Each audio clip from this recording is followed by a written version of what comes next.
नमस्कार, स्वागत है आप तमाम दर्शकों का बिहार मिरर के यूट्यूब प्लेटफॉर्म पर। मैं टार्जन आर्यन आपके साथ जुड़ा हूं बिहार के ताजा तरीन खबरों के साथ। आइए एक बार बिहार के इन ताजा तरीन खबरों की सुर्खियों पर नजर डालते हैं। यूपी की तरह अब बिहार में भी चला बुलडोजर, सरेंडर करने को लेकर दिया था अल्टीमेटम। बिहार के सरकारी अस्पतालों में ओपीडी इमरजेंसी सेवा पूरी तरह से ठप, मरीज परेशान। सचिवालय में स्टेनोग्राफर के पदों पर निकली बम्पर भर्ती। पटना में गैंगस्टर रामजी राय का मर्डर। बिहार में अब जल्द सुधरेंगे साइबर अपराध से जुड़े केस। राज्य को मिलेंगे 2 फॉरेंसिक लैब। बिहार उपचुनाव में एनडीए और इंडिया को चुनौती देंगे प्रशांत किशोर। आइए अब नजर डालते हैं खबरों पर विस्तार से। यूपी की तरफ बिहार में भी अब बुलडोजर चलाने का मामला प्रकाश में आया है। अल्टीमेटम दिया गया था, जिसको लेकर जो है अल्टीमेटम देने के बाद निर्धारित समयावधि तक जो है स्थिति ऐसी रही कि वहां पर बुलडोजर चलाना पड़ा। बताया जाता है कि यूपी की तरफ बिहार के मुजफ्फरपुर में गैंगरेप मर्डर के आरोपी के घर जो है वो बुलडोजर चलाया गया है, जहां पर आत्मसमर्पण न होने की स्थिति में घर की कुर्की जब्ती एवं बुलडोजर चलाने का मामला प्रकाश में आया है। पुलिस प्रशासन की टीम बुलडोजर के साथ आरोपी के घर पहुंची और कुर्की जब्ती की कार्रवाई की गई। आरोपी के घर से सारा सामान बाहर निकाल दिया गया और तत्पश्चात जो है घर पर जो है बुलडोजर चला के घर को पूरी तरह से ध्वस्त किया गया। बुलडोजर से घर के खिड़की दरवाजे बाहर निकाले गए। बताया जाता है कि 7 दिन पूर्व 14 साल की नाबालिग को आरोपियों ने गन पॉइंट पर उठाया था और इस मामले में मुख्य आरोपी संजय राय सहित 5 नामजद जो आरोपी हैं वो फरार बताए जाते हैं, जिसको लेकर पुलिस ने बड़ी कार्रवाई करते हुए न सिर्फ जो नामजद अभियुक्त थे उनके घर की कुर्की जब्ती की, बल्कि बुलडोजर भी चलवाया। देश के सबसे चर्चित मामले कोलकाता में ट्रेनी डॉक्टर से रेप कर हत्या करने के विरोध में पूरे देश में उग्र आंदोलन एवं प्रदर्शन हो रहा है। इसी दरमियान आईएमए की पहल पर पूरे देश के डॉक्टर जो है वो हड़ताल पर हैं। इसका असर पटना सहित बिहार के सभी सरकारी अस्पतालों में देखने को मिल रहा है, जहां पर डॉक्टरों ने ओपीडी सेवा के साथ साथ इमरजेंसी सेवा पूरी तरह से ठप कर दी है, जिसके बाद कई अस्पतालों में जो है मरीज जो है वो परेशान दिखे, चक्कर काटते हुए दिखे। पूरा जो महकमा है, स्वास्थ्य महकमा जो है वो इस पूरे मामले को लेकर विरोध प्रदर्शन कर रहा है, जिसके बाद पूरे सूबे में जो पूरे सूबे के अस्पताल हैं वहां के हालात काफी बद से बदतर नजर आ रहे हैं, जहां पर जो है प्रतिदिन जो है हजारों की संख्या में रोगी जो है यत्र तत्र घूमते भटकते हुए नजर आ रहे हैं।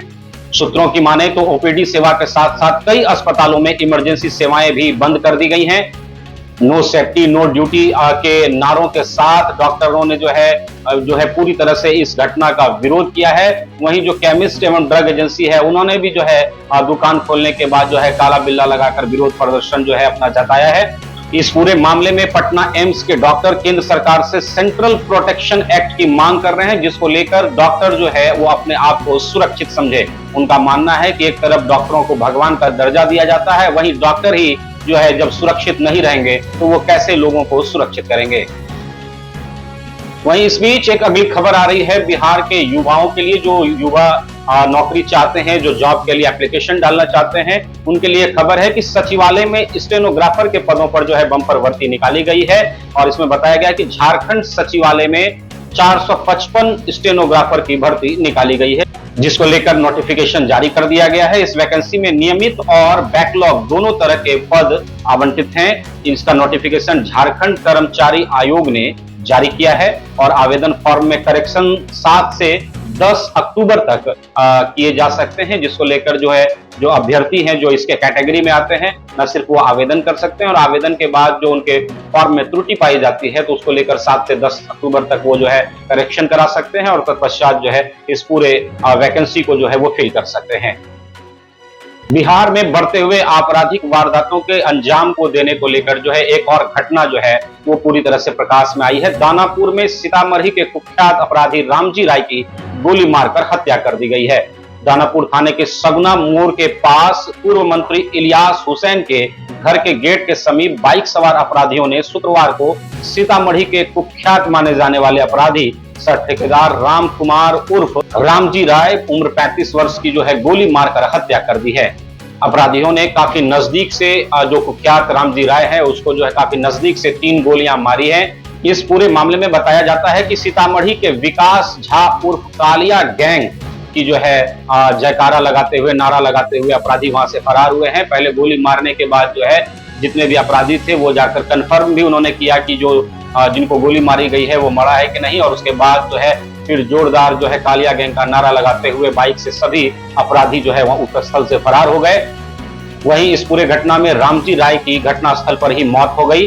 रामजी राय सीतामढ़ी के डुमरा थाने के विश्वनाथपुर के रहने वाले थे। इसके खिलाफ सीतामढ़ी जिले के डुमरा, रीगा और सहियारा के साथ ही पटना के दीघा थाने में लगभग 21 आपराधिक मामले दर्ज थे। इस पूरे मामले को लेकर जो है पुलिस छानबीन कर रही है और इसके पीछे, इस घटना के पीछे का मुख्य कारण अब तक जो है वो सामने नहीं आया है। शायद वर्चस्व की लड़ाई को लेकर उक्त घटना को अंजाम दिया गया है। बिहार में इन दिनों बढ़ रहे लगातार साइबर क्राइम को देखते हुए पुलिस ने साइबर विभाग को और मजबूती प्रदान करते हुए 2 फॉरेंसिक लैब उपलब्ध कराए हैं। हाल के दिनों में बिहार के कई जिलों से साइबर अपराधियों के द्वारा जो है साइबर क्राइम करने की घटना को लेकर जो है मामला प्रकाश में होता आया है, जहां पर जो है भोले भाले लोगों से साइबर अपराधियों के द्वारा न सिर्फ ठगी का मामला दर्ज किया जाता है, वहीं कई ऐसे मामले रहते हैं जहां पर अब तक उनकी समुचित रूप से गिरफ्तारी नहीं हो पाती है। इस पूरे मामले को संज्ञान में लेते हुए अब साइबर क्राइम जो है वो उसको ध्यान में रखते हुए साइबर पुलिस को 2 फॉरेंसिक लैब उपलब्ध कराए जा रहे हैं। बिहार में जो है साइबर अपराध से जुड़े हुए केस के निपटारे को लेकर, उसके निदान को लेकर जो है पूरा निर्णय लिया गया है। बिहार पुलिस अकादमी राजगीर में साइबर फॉरेंसिक प्रयोगशाला की 2 इकाइयों को स्थापित करने हेतु 13,65,50,752 रुपए की प्रशासनिक स्वीकृति दे दी गई है। साथ ही राष्ट्रीय स्तर के फॉरेंसिक विज्ञान विश्वविद्यालय NFSU गांधीनगर परामर्शी के रूप में भी जो है साइबर अपराध से जुड़े जितने भी केस हैं उसमें जुड़कर जो है काम करेगी। आइए नजर डालते हैं अगली खबर पर। बिहार के उपचुनाव में ट्विस्ट लाते हुए प्रशांत किशोर ने एनडीए और इंडिया गठबंधन के उम्मीदवारों को उपचुनाव में जो है चुनौती देने को लेकर घोषणा कर दी है। जन सुराज के सूत्रधार और चुनावी रणनीतिकार प्रशांत किशोर ने प्रेस कॉन्फ्रेंस करते हुए बताया है कि बिहार के इस वर्तमान दौर में जो राजनीति है वो बंधुआ मजदूरी बनती दिख रही है। लालू के डर से बीजेपी और बीजेपी के डर से लालू को वोट निकलने के लिए नया विकल्प जो है वो बनाना पड़ेगा। बेलागंज और इमामगंज विधानसभा उपचुनाव पर उन्होंने जन सुराज के उम्मीदवारों को जो है उतारने की घोषणा की है। उन्होंने बताया कि विधानसभा क्षेत्र से जो है दोनों सीटों पर जो है उपचुनाव में उनके पार्टी के जो लोग हैं वो उम्मीदवारी पेश करेंगे और फिर दोनों में से किसी सीट से, उन्होंने कहा कि दोनों ही सीटों से या तो उनके उम्मीदवार चुनाव लड़ेंगे अथवा चुनाव नहीं लड़ेंगे। उन्होंने आगे जानकारी देते हुए बताया कि अगर उपचुनाव की तिथि 2 अक्टूबर के बाद है तो जनसुराज के उम्मीदवार जो है निश्चित तौर पर चुनाव लड़ेंगे और यदि चुनावी डेट की घोषणा अगर पहले की जाती है तो तैयारियों को लेकर हो सकता है कि उनके उम्मीदवार चुनाव न लड़ें।